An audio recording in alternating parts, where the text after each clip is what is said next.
चली न पंडाल में बुलेट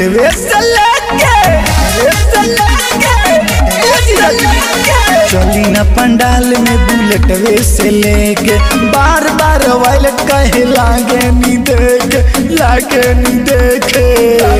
सुना तली चली न पंडाल में बुलेट से लेके चली न पंडाल में बुलेट से लेके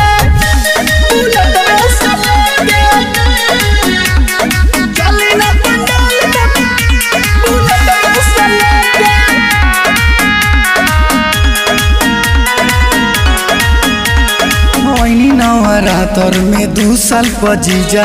चाट चौमिन खाए के मन करे पिज्जा नवरात्र में 2 साल पजीजा चाट चौमिन खाए के मन करे पिज्जा फोड़ल जाई पड़ाका उड़ावल जाई रोके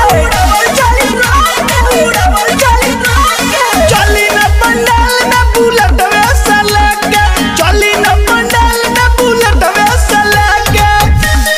चली न पंडाल में बुलेट से लेके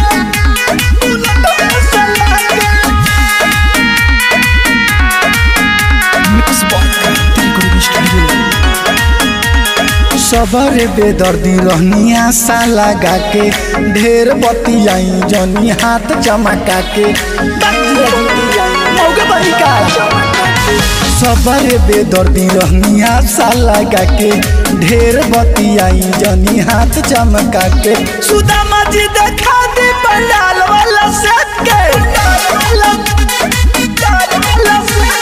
चली न पंडाल में बुलेट से लेके चली न पंडाल में बुलेट से लेके